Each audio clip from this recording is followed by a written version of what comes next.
चलो करें स्टार्ट।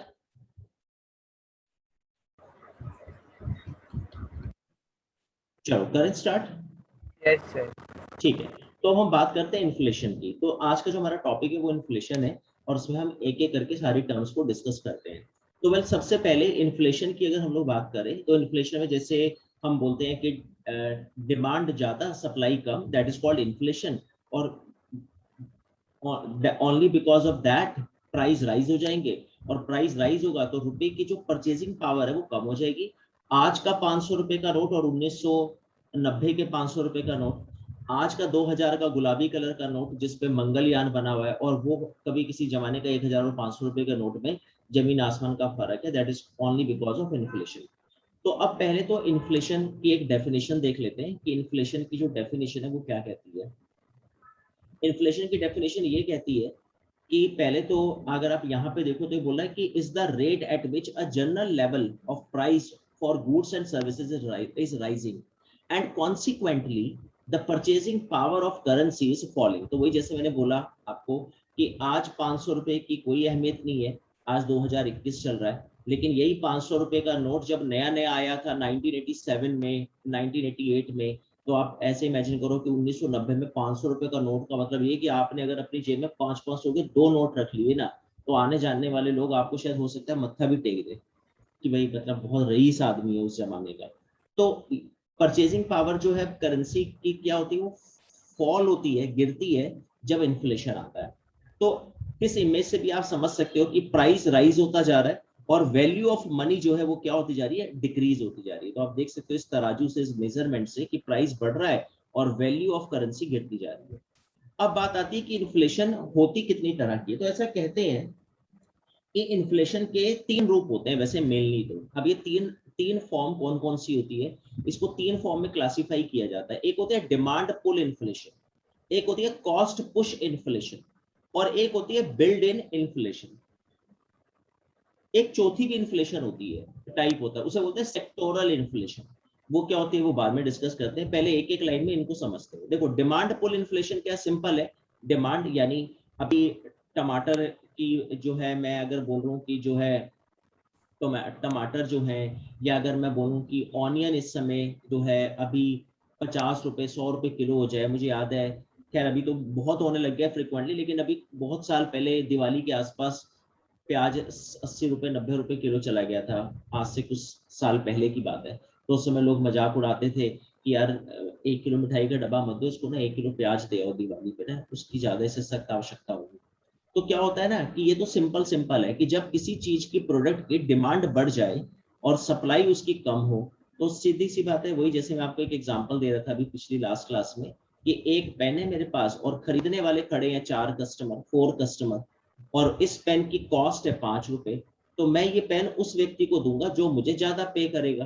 तो अगर मुझे ज्यादा, अगर किसी ने मेरे को कहा सर 20 रुपए लो और मेरे को पेन दे दो, तो पक्की बात है मैं उस कस्टमर को ये पेन दे दूंगा जो मुझे 20 रुपए दे रहा है। तो उसका मतलब डिमांड ज्यादा थी, सप्लाई कम थी, तो इसके रेट बढ़ गए। That is called demand pull inflation. इसको डिमांड पुल इन्फ्लेशन के टाइप से हम लोग देखते हैं। ये इस तरह की इन्फ्लेशन होगी। अब एक होती है cost push inflation. Cost push inflation क्या है, आप ऐसे मानो कि एक कार इंडस्ट्री है और वो कार की मैन्युफैक्चरिंग कर रही है। अब कार तो एक पूरा फिनिश गुड्स हो गया ना, उसमें लगने वाला टायर, उसमें लगने वाला रबड़, उसमें लगने वाला एल्यूमिनियम, उसमें लगने वाला आयरन, उसमें लगने वाला प्लास्टिक, उसमें लगने वाले इलेक्ट्रॉनिक सामान, उन सब के रेट बढ़ जाए। तो यानी कि अगर मैं ये बोलूं कि रॉ मटेरियल का रेट अगर बढ़ जाए तो जो फिनिश गुड्स होगी उसका अपने आप में प्राइस राइज हो जाएगा ना। इसको बोलते हैं कॉस्ट पुश इन्फ्लेशन। तो ओवरऑल कार के रेट बढ़ गए। या मैं बोलूं कि एक फ्लैट जो आज से 4 साल पहले 40 लाख का था वो 50 लाख का हो गया। अब आप पूछो भाई साहब ऐसा क्यों हुआ, तो पक्की बात है, हो सकता है ईंटों का रेट बढ़ गया, सरिये का रेट बढ़ गया, या हम बोल सकते हैं कि जमीन के रेट बढ़ गए होंगे, सर्कल रेट बढ़ गया होगा सरकार का, या जो उसमें रॉ मटेरियल लगा उस फ्लैट को बनाने में, उसके इंटीरियर को बनाने में, वो सबके रेट बढ़ गए तो उसकी कॉस्ट बढ़ गई, ओवरऑल उस फ्लैट की कॉस्ट बढ़ गई। That is called cost push inflation. ये बताओ क्लियर है? Yes sir. ठीक है। अब एक होता है बिल्ड इन इन्फ्लेशन। अब ये क्या होता है, वैसे इसको कहते हैं इकोनॉमिक्स में खामखा वाली इन्फ्लेशन है। अब ये खामखा वाली कैसी है कि बस मैं प्रॉपर्टी डीलर हूँ, मेरे मेरे 10-12 फ्लैट है। मतलब ऐसा होता था, मुझे याद है 2010 के आसपास की बात है। जब जिस समय कांग्रेस की सरकार थी उस समय तो प्रॉपर्टी के रेट ऐसे ही बढ़ जाते थे कि आपने सुबह किसी बिल्डर से पूछा कितने का फ्लैट है, उसने कहा 40 लाख का। आप दोपहर को यस चले गए, शाम को चले गए, अगले दिन उसने बैठे बैठे 42 लाख कर दिए। आपने कहा अंकल वो तो आप 40 लाख बता रहे थे, कह लगे हाँ। तो आपने पूछा वो रात रात में बोले ईंटों के रेट बढ़ गए, बजरी के रेट बढ़ गए, सरी, कह लेंगे नहीं बस मैंने बढ़ा दी, 42 लाख कर दिए। चार चार दिन बाद की उसने कहा 44 लाख, कर लो क्या करो, क्यों? क्योंकि बस मुझे प्रॉफिट ज्यादा चाहिए और जो होता है वो कर लो, तो मैं तो प्रॉफिट ज्यादा ले रहा हूँ। तो इसे कहते हैं खामखा वाली इन्फ्लेशन होती है, बिल्ड इन इन्फ्लेशन, मतलब बिल्ट होती जा रही है, अपने आप ही बढ़ती जा रही है इन्फ्लेशन। कोई समझा नहीं पा रहा कि भाई साहब क्यों कर दिया आपने 40 लाख के फ्लैट के रेट 42 लाख। लेकिन फिर भी जो समझदार लोग हैं, जो इकोनॉमिस्ट है, वो कहते नहीं नहीं यार ऐसा नहीं था, मतलब ये तो हमने हंसी मजाक वाला एग्जाम्पल दे दिया। वैसे सच बात तो ये थी कि आप ऐसे मान के चलो कि किसी फैक्ट्री में पेन बन रहा है और उस पेन का रेट आ रहा था 10 रुपए। अगर आपको याद हो हमने जीडीपी वाला टॉपिक करा था फैक्टर कॉस्ट, तो फैक्टर कॉस्ट में हमने लेबर को हम वेजेस देते थे। अब लेबर कहने लगे भैया भाई साहब सब 100 रुपए की दिहाड़ी में काम नहीं चलता, महंगाई बहुत बढ़ गई, कॉस्ट ऑफ लिविंग बढ़ गया, ऑनलाइन क्लासेस हमारे बालकों की चल रही है, हमें वाईफाई लगवाना पड़ रहा है, तो भाई 500 रुपए तो वाईफाई का खर्चा, सर आप ना हमारे वेजेस ना 150 रुपए करो पर डे। तो उस फैक्ट्री मालिक को अपने यहाँ पे जो लेबर काम कर रही है उसके 150 रुपए करने पड़ेंगे 100 की जगह। तो जब आप वेजेस बढ़ाओगे तो पक्की बात है ये आप अपने घर से तो बढ़ाओगे नहीं, आप ये सारा कहाँ निकालोगे, फैक्टर कॉस्ट में ऐड करोगे। वो फैक्टर कॉस्ट में ऐड होते मार्केट प्राइस का रूप ले लेगा वो, क्योंकि वो बड़ी हुई मार्केट प्राइस में आ जाएगा, और वही पेन का रेट 10 से 12 हो गया। तो अब कोई ये पूछे कि क्या पेन की सप्लाई कम हो गई, आपको नहीं। तो आपने कहा पेन में प्लास्टिक ज्यादा लग गया, प्लास्टिक के रेट बढ़ गया, आपने कहा नहीं, कह लेंगे फिर, कह लेंगे नहीं वो रामदीन को मैंने 100 की जगह 150 रुपए दे दिए पर डे, तो इसलिए मैंने 10 वाला पेन 12 का कर दिया। That is called build in inflation. ये बताओ समझ में आई बात? सर। हाँ। सर कॉस्ट पुश इन्फ्लेशन इससे अलग कैसे है? कॉस्ट पुश इन्फ्लेशन वही तो मैं समझा रहा हूँ आपको, कि भाई मेरे से पूछा किसी ने कि आपने पेन 10 रुपए वाला 12 को क्यों किया, क्या इसमें प्लास्टिक महंगा हो गया, क्या इसमें इंक महंगी हो गई, क्या इसमें जो पॉइंट लगता है वो महंगा मिला क्या आपको? मैंने कहा नहीं। तो उसने पूछा भाई साहब फिर क्यों करा? मैंने कहा मेरे रामदीन का जो मेरे यहाँ पे लेबर काम करती है ना वो 100 रुपए लेती थी, अब मैं उसे 150 रुपए दिहाड़ी दे रहा हूँ, इसलिए मैंने उसके रेट बढ़ा दिए पेन के, 10 वाला यस 12 का सर। कर दिया। नहीं समझे? कॉस्ट पुश का मतलब है raw material, build in inflation अच्छा का मतलब है मेरे वेजेस, जो मेरे यहाँ पे लेबर काम कर रही है उसको मुझे ज्यादा पे करना पड़ रहा है, वो कह रही है कि भाई मेरा गुजारा नहीं चलता, आप हमें ज्यादा पैसे दो। ठीक है, यस उसको वो। सर। अच्छा, और एक होती है सेक्टोरल, ये फोर्थ टाइप की होती है। सेक्टोरल मतलब ये कि जैसे अभी मैं बोलूं कि एयरप्लेन के जो रेट हैं वो बढ़ जाएं, टिकट के रेट बढ़ जाएं, 3,500 रुपए की कोई एक फ्लाइट है दिल्ली से रांची, या दिल्ली से दरभंगा आपने जाना है, या दिल्ली से मुंबई, दिल्ली से पुणे, दिल्ली से अहमदाबाद जाना है, वो 4,000 की हो गई। तो क्यों हो गया? क्योंकि प्रॉपर जो व्हाइट फ्यूल डलता है एरोप्लेन में वो महंगा हो गया। तो खाली airplane, aeroplane, civil aviation industry में रेट बढ़ गए। That is called sectoral inflation. यानी जैसे मैं अभी बोलूं पेट्रोल के रेट 100 रुपए हो रहे हैं लेकिन जीडीपी तो गिर रही है, देश में अनएम्प्लॉयमेंट है, तो वैसे तो रिसेशन है, लेकिन यार पेट्रोल के दाम बढ़ते जा रहे हैं, तो इसको एक तरह से सेक्टोरल इन्फ्लेशन भी बोलते हैं। ये एक सेक्टर पर्टिकुलर में इन्फ्लेशन है, that is called sectoral inflation. ये बताओ पहले ये बात यस समझ सर। में आ गई? ठीक है। यस। तो उसका मतलब कुल मिला के कभी एग्जाम में आ जाए, कभी आईएएस के एग्जाम में आ जाए, कोई पीसीएस के एग्जाम में आ जाए, कोई मेरे से किसी कंपटीशन में पूछे कि how many types of inflation, तो simply I can say 3 types, but थोड़ा सा हाई फाई अगर मुझे बोलना हो या कभी ऑप्शन मुझे 4 टाइप दिख जाए, तो पक्की बात है मैं 4 पे भी टिक लगा सकता हूँ, क्योंकि एक सेक्टोरल इन्फ्लेशन भी काउंट होती है। ठीक है। यस। अच्छा, अब यहाँ पे हम विद एग्जांपल देख लेते हैं। अब आप देख लो यहाँ पे आपको क्लियर हो जाएगा। Inflation represent the rate at which cost of goods and services increases over a period of time. यानी डिमांड पुल इन्फ्लेशन। अब डिमांड पुल क्या है? स्नीकर्स, स्नीकर्स मतलब ये शूज खरीदने के लिए खड़े हैं सारे, खड़े हुए लाइन से, इन्हें जूते खरीदने, पता नहीं इन्हें वॉक करनी है, फुटबॉल खेलना है, ये पता नहीं शायद ये इंडियन हॉकी टीम का हिस्सा बनने जा रहे हैं, जब से इनको पता लगा हम कांस्य पदक ले आए, तो ये खड़े हुए हैं। तो अचानक क्या हुआ, उस शूज कंपनी ने $100 वाला जो शूज था वो 150 रुपए का कर दिया। अब इसका रीजन क्या था? डिमांड क्या हो गई? Greater than supply. इसे बोल रहे हैं डिमांड पुल इन्फ्लेशन। और ये कौन बढ़ाता है? कस्टमर ही। मतलब कस्टमर ही पागल हो जाए किसी चीज के चक्कर में ना। पता चला बर्गर की दुकान में सारे खड़े हैं, और फूड वाली दुकानों में तो ऐसे ही होता है, जहां ज्यादा भीड़ होती है ना लोग वहीं खड़े हो जाते हैं जाके, भाई साहब छोले भटूरे की प्लेट देगा, कह लेंगे क्यों? कह लेंगे भाई हरिओम के छोले भटूरे बड़े टेस्टी है।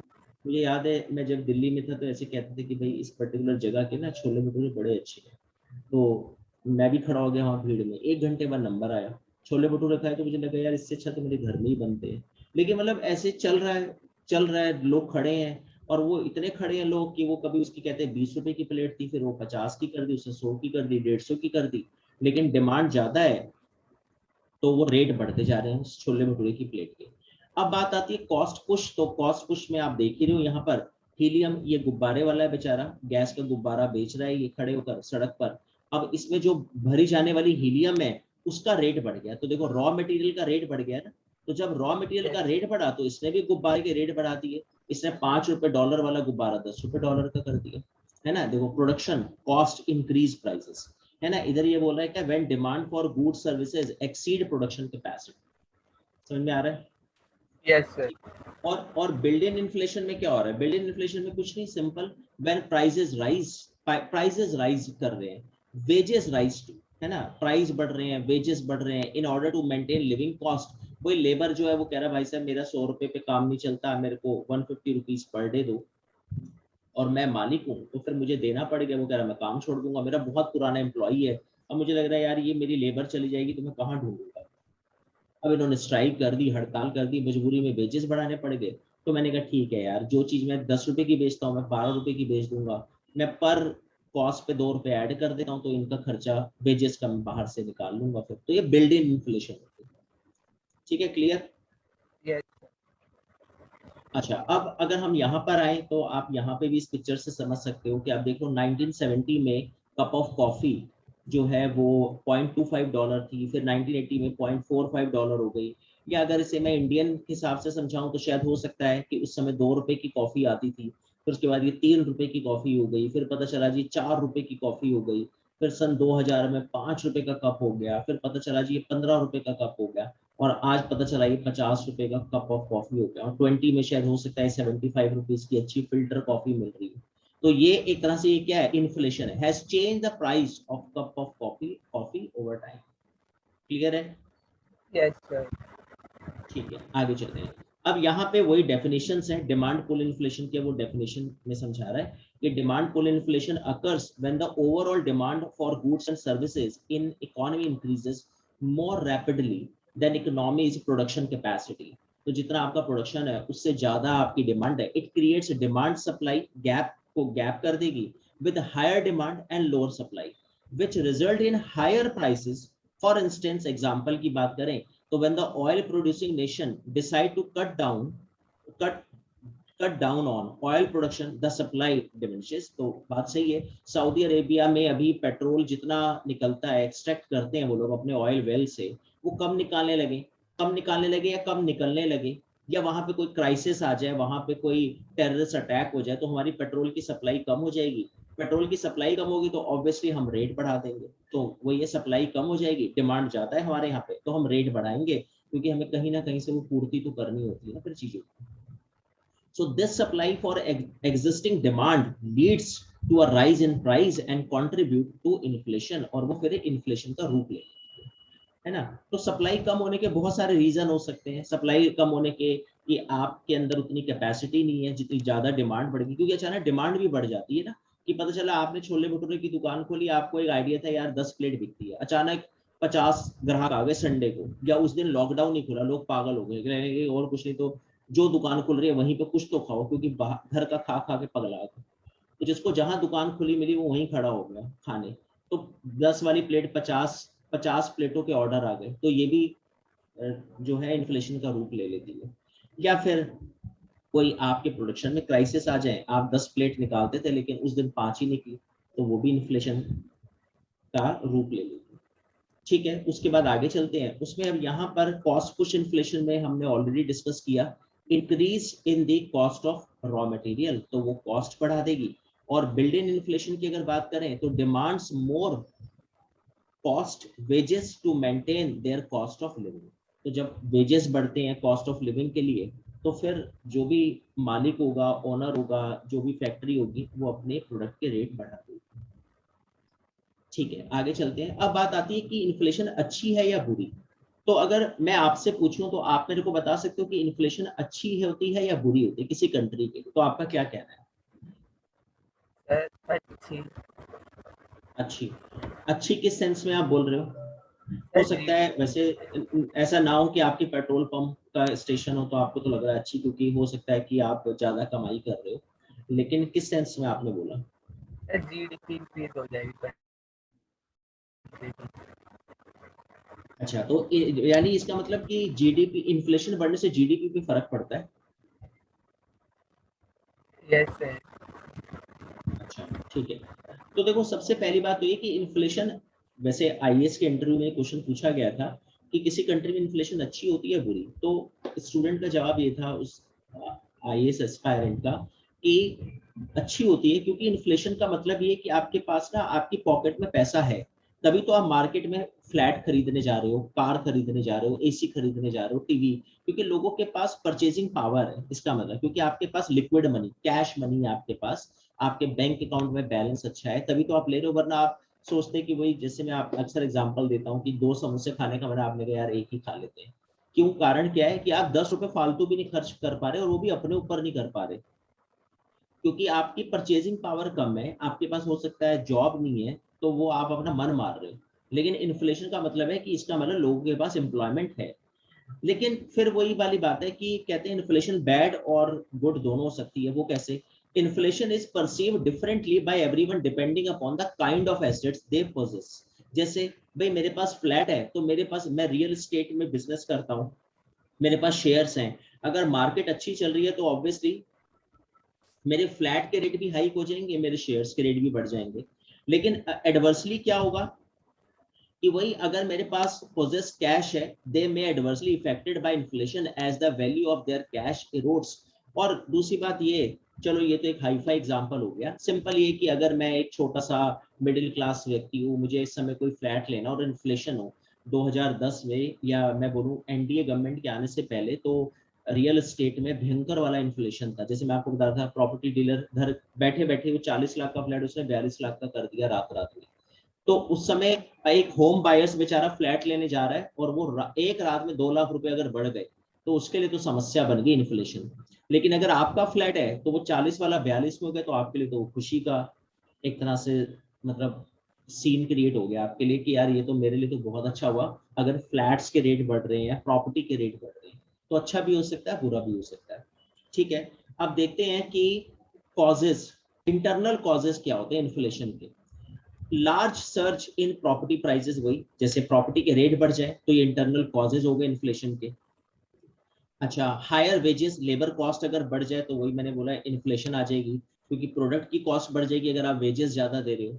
Boom in credit and money supply, obviously. अभी आप ऐसे इमेजिन करो ना कि अभी भारत सरकार कहते हैं होम लोन 3% पर होम लोन हम आपको देते हैं। अगर आप 3% पे होम लोन दे रहे हो, तो उसका मतलब लोग क्या करेंगे, लोग होम लोन लेने ज्यादा से ज्यादा लोग आ जाएंगे। वही यार क्या होता है, कुछ भी नहीं होता, 3% तो खाते कमाते देते रहेंगे। और इंडियंस तो आपको पता ही है, होम के चक्कर में वैसे ही हम लोग पागल रहते हैं। अगर इतना कम होम लोन हो जाए, वैसे अगर आपको देखो तो अभी आपको पता है 6 पॉइंट समथिंग एसबीआई का होम लोन है, प्राइवेट बैंकों का 8 समथिंग है, 6 to 9 के बीच में वेरी कर रहा है। लेकिन अगर अभी होम लोन सस्ते हो जाए तो मुझे लगता है इन्फ्लेशन आ जाएगा रियल एस्टेट या होम इंडस्ट्री के फील्ड में। और बिजनेस जब अच्छा होता है, राइज इन बिजनेस होते हैं, तो फिर वो अपने आप में एक तरह से कॉज बन जाता है। या टैक्सेस ज्यादा लग जाए, तो फिर टैक्सेस ज्यादा लगेंगे तो मैं ये भी कर सकता हूँ कि मैं अपने प्रोडक्ट का रेट बढ़ा दूं। ऑब्वियसली मेरे प्रोडक्ट पे 5% कोई टैक्स लगता है, सरकार ने कहा आपसे आपके प्रोडक्ट पे हम 12% जीएसटी लगाएंगे, तो फिर वही मैं तो उसके रेट बढ़ा दूंगा ना। मैं 10 रुपए की चीज पर 5% दे रहा था, अब मैं 10 वाले प्रोडक्ट पे 12% अगर टैक्स दूंगा, तो ऑब्वियसली मैं इसको कस्टमर की जेब से निकालूंगा ना, तो मैं इसके रेट बढ़ाऊंगा। तो ये इंटरनल कॉजेज ऑफ इन्फ्लेशन। ये बताओ, पहले ये बात समझ में आ गई? Yes sir. ठीक है। उसके बाद एक्सटर्नल कॉजेज ऑफ इन्फ्लेशन क्या है? सिंपल है वो तो, कि ऑयल के रेट बढ़ गए, वर्ल्ड ऑयल बढ़ गया, गैस प्राइस बढ़ गए, इंटरनेशनल लेवल पे इनके प्राइस बढ़ गए। उसके क्या रीजन रहे होंगे? दुनिया भर के एन नंबर ऑफ रीजन हो सकते हैं। सऊदी अरेबिया, कुवैत, बहरीन, जितने गल्फ कंट्रीज है, वहां पे ऑयल क्राइसिस आ जाए, या अचानक वहां पे कोई टेररिस्ट अटैक हो जाए, वहां पे कोई होम वॉर हो जाए, वो ऑयल एक्सट्रैक्ट नहीं कर पा रहे, तो उनके उनकी सप्लाई, उनका प्रोडक्शन कम हुआ, तो उन्होंने रेट बढ़ा दिए। या इन्फ्लेशन आ जाए वर्ल्ड लेवल पे, ग्लोबल कमोडिटी प्राइसेस में, ग्लोबल कमोडिटी प्राइस, अब वो ग्लोबल जितने भी प्रोडक्ट बिकते हैं वो महंगी हो जाए है। या फॉर एग्जांपल आप ऐसे मान के चलो हम कार बनाते हैं और हम स्टील जर्मनी से परचेज कर रहे हैं, जर्मनी में स्टील महंगा हो गया, तो जर्मनी में स्टील महंगा होने से हमारी मारुति कार महंगी हो गई, क्योंकि उसमें जो स्टील लगता है वो जर्मनी से आता है। तो inflation in global commodity prices. और depreciation of exchange rate, depreciation of exchange क्या होता है, दो चीजें होती हैं, एक होता है डिवैल्यूएशन, एक होता है डेप्रिसिएशन। डिवैल्यूएशन होता है कि जब $1 ₹70 ₹70 के बराबर है, सरकार ने कहा कि मैं $1 ₹72 के बराबर करने जा रही हूँ। यानी ये हमने इसलिए करा, ये हम एक अलग चैप्टर है हम डिस्कस करेंगे जिसमें हम डिवैल्यूएशन, रिवैल्यूएशन, डेप्रिसिएशन और एप्रिसिएशन डिस्कस करेंगे। अभी आप ऐसे मान के चलो कि जब सरकार खुद परचेजिंग पावर बढ़ाए डॉलर की, इसको बोलते हैं डिवैल्यूएशन। लेकिन जब बाजार के रेट पर, एक्सपोर्ट इंपोर्ट पर आपका रुपया टूट जाए, उसको डेप्रिसिएशन बोलते हैं। यानी ये $1 ₹72 के बराबर हुआ, भारत सरकार ने नहीं करा, ये करा किसने, ये किया है मार्केट के एक्सपोर्ट इंपोर्ट के गैप ने, जिसे बोलते हैं डेप्रिसिएशन। तो जब इस तरह के गैप आएंगे, आपका रुपया टूटता है, इसका मतलब आपके कंट्री में इंपोर्ट ज्यादा है, एक्सपोर्ट कम है, तो ये इन्फ्लेशन का कॉज बनता है। और कहीं ना कहीं जब आप चीजें बाहर से मंगवाते हो तो चीजें बाहर वाली तो ऑब्वियसली फिर महंगी आएंगी, और वो कहीं ना कहीं दूसरी कंट्री की जीडीपी को पुश करती है, आपकी कंट्री की जीडीपी डाउन होती है, तो ये इन्फ्लेशन का कॉज बन जाता है। और higher inflation in other countries, किसी दूसरी कंट्री में इन्फ्लेशन चल रहा है और आप उस कंट्री से कोई सामान मंगवा रहे हो, तो ऑब्वियसली आप बनाते नहीं हो, आपकी मजबूरी है उस देश से लेना, उस देश में इन्फ्लेशन है, तो वो इन्फ्लेशन वाली प्रोडक्ट आपको भेज रहा है, आपको भी उसे बड़े हुए प्राइस पर उसको खरीदनी पड़ रही है। तो ये सारे कॉजेज है, तो ये इंटरनल कॉजेज ऑफ इन्फ्लेशन है, एक्सटर्नल कॉजेज ऑफ इन्फ्लेशन है। यहां तक क्लियर है पॉइंट? Yes sir. डन। चलो चलो यस। आगे चलते हैं, नेक्स्ट पर आते हैं। अब आते हैं डिसइन्फ्लेशन क्या होता है। डिसइन्फ्लेशन को हम सिंपल इस तरह से समझ लें कि यहाँ पे सीधा एग्जांपल पर आते हैं। For example annual inflation rate of month of January is 5%, मतलब किसी ओवरऑल, चलो हम यहाँ पे तो ओवरऑल बात करें कि जनवरी में 5% की इन्फ्लेशन देखी गई। जैसे 100 रुपए की कोई चीज थी वो 105 की हो गई, तो वो 5% इन्फ्लेशन देखी गई। लेकिन फरवरी में वो 4%, in the month of February 4% थी। तो अगर आप देखोगे तो the price disinflated by 1% but are still increasing at a 4% annual rate. आप समझ रहे हो ना यस। कि ये ऐसे मान लो कि कोई 10 वाला पेन 12 रुपए का था और वो अगले महीने 11 रुपए का हो गया, तो हमने इसको बोला इन्फ्लेशन और इसको हमने बोला डिसइंफ्लेशन। लेकिन फिर भी महंगाई तो है ही, क्योंकि 10 वाला पेन है तो अभी भी 11 का, बस इतना ही फर्क हुआ कि वो डिसइंफ्लेशन हुई, 12 वाली चीज 11 की हुई। तो वो ये बोल रहा है कि disinflation is a decrease in the rate of inflation. महंगाई कम हो गई है, महंगाई, पेट्रोल कभी बिकता था 70 का, 100 रुपए का है, लेकिन अभी 100 वाला अचानक आज 90 रुपए का हो गया। तो हम ये तो नहीं कहेंगे ना मंदी हो गई, रिसेशन, देखो जी पेट्रोल 90 रुपए का बिक रहा है, हम ये कहेंगे यार थोड़ी महंगाई कम हुई, थोड़ी महंगाई कम। लेमैन लैंग्वेज में, दैट इज कॉल्ड इकोनॉमिस्ट की लैंग्वेज में अगर बोलो तो वो डिसइंफ्लेशन है। Slow down, slow down in the rate of increase of the general price level of goods and services in a nation's gross domestic product over time. So it is the opposite of reflation. ये reflation का opposite होता है। अब ये कैसे होता है वो रिफ्लेशन डिस्कस करेंगे। असल में रिफ्लेशन में क्या होता है, आप रिसेशन कंट्रोल करते हो, रिसेशन कंट्रोल कर रहे हो, यानी वो एंटीडोट है रिसेशन का।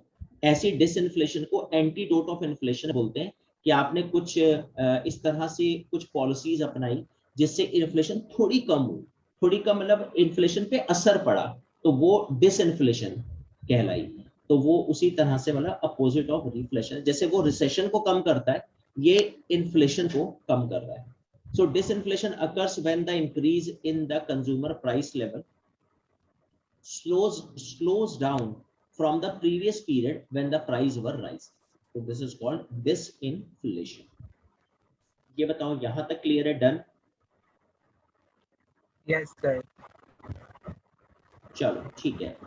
उसके बाद यहाँ पर करते हैं नेक्स्ट डिस्कस। अब है डिफ्लेशन और डिसइंफ्लेशन में क्या फर्क है। तो जैसे मैंने आपको बताया कि पढ़े लिखी भाषा में तो हम लोग बोलते हैं रिसेशन हो गया, मंदी चल रही है, या किसी लाला वाला की दुकान पे जाओ, परचून की दुकान पे जाओ, वो ऐसे बोलेगा कि बड़ी मंदी है।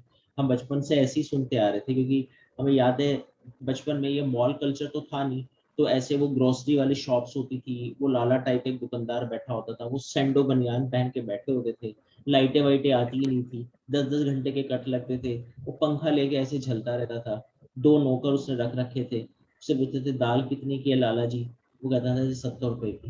मतलब उस समय भी पता नहीं शायद 40-50 रुपए किलो की अरहर की दाल होती थी, उस समय भी लोग कहते और बड़ी महंगाई हो गई।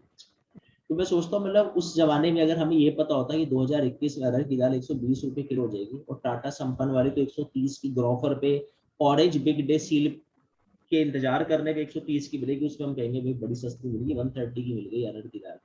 तो मैंने कहा उस समय अगर हमें ये ऐसे पता होता तो शायद, तभी कहते हैं ना फ्यूचर जो है ना दिखाना नहीं चाहिए, क्योंकि फ्यूचर को देख के ना पता चला आप जी भी ना पाओ। तो उस जमाने में 40-50 किलो वाली अरहर की दाल को बोलते थे बड़ी महंगी है। तो उस टाइम पीरियड में जब हम अक्सर ऐसे बचपन में शब्द सुनते थे बड़ी मंदी है, मंदी है, मंदी है, बड़े हुए तो पता लगा मंदी को इंग्लिश में रिसेशन बोलते हैं, तो रिसेशन बोलने लग गए थोड़ी जब इंग्लिश पढ़ी। लेकिन फिर जब पढ़ाई करी तो पता लगा कि यार रिसेशन नहीं है, कायदे से उसे डीफ्लेशन बोलते हैं। तो डीफ्लेशन का मतलब होता है मंदी आना। और रिसेशन क्या होती है फिर? रिसेशन वो होती है जब डीफ्लेशन थोड़ा सस्टेन कर जाए, तो वो रिसेशन बन जाती है। तो अब वो कह रहे हैं हम आपको यहाँ पे डीफ्लेशन और डिसइंफ्लेशन कह रहा समझा देते हैं। जैसे opposite scenario of inflation is called डीफ्लेशन।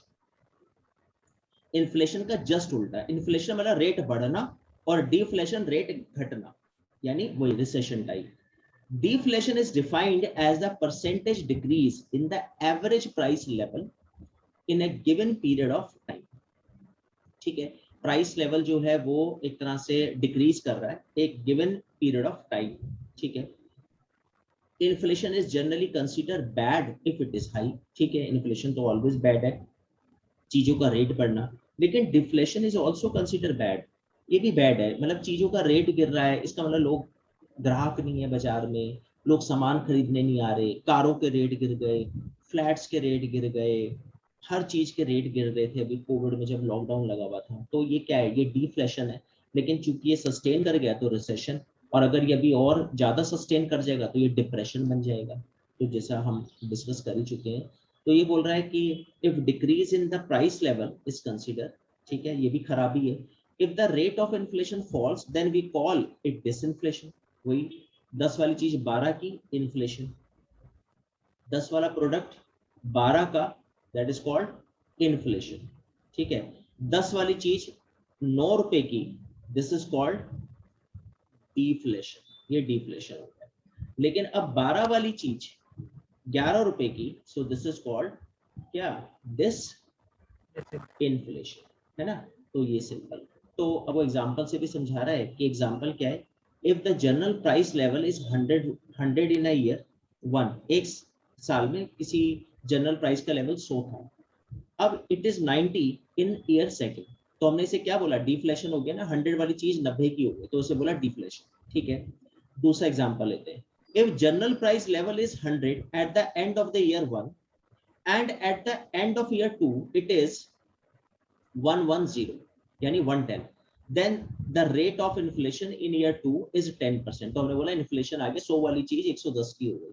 लेकिन तीसरे साल उसका प्राइस लेवल 120 रुपए का हो गया, then the rate of inflation is 9.09%। Percentage अगर हम निकालेंगे तो वो कह रहा है कि परसेंटेज क्या हुई? कम हुई। In this case inflation rate falls from year 2 to 3 and will be called disinflation। तो डिसइन्फ्लेशन उसको भी बोलेंगे जब आप परसेंटेज निकालोगे, कि जैसे आप ऐसे मान के चलो कि 10 वाली चीज 12 की हुई, यानी 2 रुपए बढ़े, और अगले साल ये 12 वाली चीज 13 रुपए की हुई, तो 1 रुपया बढ़ा। तो यानी कि अगर मैं देखूंगा तो जो परसेंटेज है ना, जो परसेंटेज जो स्पीड चल रही थी इन्फ्लेशन की, उस इन्फ्लेशन की परसेंटेज में कमी आई, उसको भी हम लोग क्या बोलते हैं? डिसइन्फ्लेशन बोलते हैं। ये बताओ पहले, यहाँ पे पॉइंट क्लियर है ये? Yes, sir. डन, ठीक है। Yes, sir. तो अभी हम लास्ट डिफ्लेशन की एक वो देख लेते हैं definition. Deflation is defined as a decrease in the general price level, ठीक है। It is negative inflation rate, बिल्कुल ठीक है, नेगेटिव है इन्फ्लेशन रेट का। Deflation means the value of money will increase, बिल्कुल मनी की वैल्यू बढ़ जाएगी। वही जैसे मैंने आपको एग्जांपल दिया कि एक पेन था 5 रुपए का और मंदी चल रही है, सप्लाई मेरे पास है लेकिन डिमांड मार्केट में नहीं है, और मैं मजबूर हो गया उस पेन को 2 रुपए का बेचने के लिए। तो अब आप इमेजिन करो ना कि दो जो 5 रुपए में एक पेन आ रहा था वो अब 2 रुपए में एक पेन आ रहा है, तो उसका मतलब क्या हुआ, value of money will increase कर गई। And deflation is often associated with periods of negative or stagnant economic growth। वही मतलब फिर वो एसोसिएट हो जाता है रिसेशन के साथ और डिप्रेशन के साथ। जैसे ग्रेट डिप्रेशन आई थी, और कहते हैं ग्रेट डिप्रेशन 1929 में आई थी, फर्स्ट वर्ल्ड वॉर और सेकंड वर्ल्ड वॉर के बीच में, बड़ी भयंकर ग्रेट डिप्रेशन थी। वर्ल्ड हिस्ट्री में एक बहुत इंपॉर्टेंट टॉपिक है ग्रेट डिप्रेशन। असल में क्या हुआ, फर्स्ट वर्ल्ड वॉर चल रही थी और फर्स्ट वर्ल्ड वॉर 1914 में स्टार्ट हुई। आप ऐसे इमेजिन करो ना, मैं अभी आपको क्लास में बता दूं कि आपको पता है भारत पाकिस्तान की लड़ाई होने वाली है, आप क्लास के बाद अपने घर में बता दो, आपके घर वाले पड़ोसियों को बता दें, पड़ोसी वाले अपने रिश्तेदारों को बता दें, लेकिन सब ये पूछा भाई किसने बताया, तो सब सोर्स बता रहे हैं कि वो जी हमारे मुंडे के फैकल्टी है वो बता रहे थे। अब भाई फैकल्टी बता रहा तो ठीक ही बता रहा होगा। खैर फैकल्टी ने भी सुना एक अच्छे सोर्स से, क्योंकि उसने कहीं जाके मीडिया से बात पता करी कि इस तरह की सिचुएशन है। अब लोगों ने घबराहट में सोचा कि यार लड़ाई छिड़ने वाली है, हो सकता है वर्ल्ड वॉर में कन्वर्ट ना हो जाए। पक्की बात है, पाकिस्तान के साथ चाइना आएगा, हमारे साथ यूएस आएगा, रशिया तो खैर आएगा ही, वो तो जय वीरू की जोड़ी है हमारी उसके साथ। अब लोगों ने सामान खरीदने शुरू कर दिए। जो 1 किलो गेहूं लेता था या चावल लेता था या आटा लेता था, उसने ऑर्डर दे दिए 10 किलो। दुकानदारों ने होलसेलरों को ऑर्डर दे दिए ज्यादा कि भाई पता नहीं डिमांड आ गई अचानक, उनको नहीं पता क्यों आई। होलसेलरों ने अपनी फैक्ट्रियों को ऑर्डर दे दिए, फैक्ट्रियों ने अपने किसानों को ऑर्डर दे दिए। इतना भयंकर प्रोडक्शन शुरू हो गया और लोगों ने भर भर के चीजें रखी, 2-2 साल का स्टॉक रख लिया। पता चला 3 दिन बाद पता लगा कि नहीं ऐसी कोई खबर नहीं थी, मतलब थी खबर लेकिन आपस में सुलह हो गई है, इनकी मिनिस्टीरियल लेवल की मीटिंग होगी, अब कोई लड़ाई वड़ाई नहीं होने वाली। अब ये सारे सर पकड़ के बैठे हुए जिन्होंने 2 साल का आटा खरीद के घर रख लिया। 5 किलो आटा लेते थे ग्रोफर पे, इन्होंने ऑर्डर दे दिया 50 किलो का। अब मुझे नहीं लगता कि आने वाले 1 साल 1.5 साल ही आटे की दुकान पे जाके भी झांकेंगे। तो अब आप समझ गए, इसका मतलब इन फ्यूचर आटा चावल उन दुकानों में क्या आने वाली रिसेशन, क्योंकि पीछे ऑर्डर आ गए बन के कि अभी और ऑर्डर आएंगे, लोगों ने अब ऑर्डर देने बंद कर दिए, दुकानों पे सप्लाई आ गई, डिमांड अचानक कम हो गई, that is called great depression बन गई। और ये ग्रेट डिप्रेशन सेम यही सीन हुआ था फर्स्ट वर्ल्ड वॉर के बाद। फर्स्ट वर्ल्ड वॉर जब शुरू हुई लोगों को लगा पता नहीं क्या होगा, बड़ा कुछ होने वाला है, पता नहीं कितने साल चलेगी, लोगों ने भर भर की चीजें रखी। फिर सेकंड फर्स्ट वर्ल्ड वॉर अचानक खत्म हो गई और फिर उसके कुछ इम्पैक्ट काफी सालों के बाद दिखाई दिए, तो ग्रेट डिप्रेशन कहते हैं 1929 में आई थी। तो बहुत इंटरेस्टिंग टॉपिक है वर्ल्ड हिस्ट्री का। और फिर डिफ्लेशन की अगर बात करें तो in fact deflation is often used to express declining economy. तो एक तरह से इकोनॉमी का डिक्लाइन इसको कहा जाता है। तो होप मेरे ख्याल से यहाँ तक आपको इन्फ्लेशन, डिसइन्फ्लेशन और डिफ्लेशन, ये हमने 3 जो हैं पॉइंट्स डिस्कस करे इस क्लास में। यहाँ तक आपको समझ में आया? कोई डाउट है आपका तो पहले आप यहाँ तक पूछ लो, फिर जो रिमेनिंग टर्म्स है वो हम नेक्स्ट क्लास में कंप्लीट करते हैं। No, sir. क्लियर है मेरे ख्याल से सब? Yes, sir. चलो ठीक है, तो फिर हम नेक्स्ट क्लास में मिलते हैं और अगली क्लास में हम आगे डिस्कस करते हैं। आज हमने इन्फ्लेशन कंप्लीट करा, डिसइन्फ्लेशन कंप्लीट करा और हमने कंप्लीट करा डिफ्लेशन। ठीक है, चलो okay Thank you, sir. Okay, bye bye.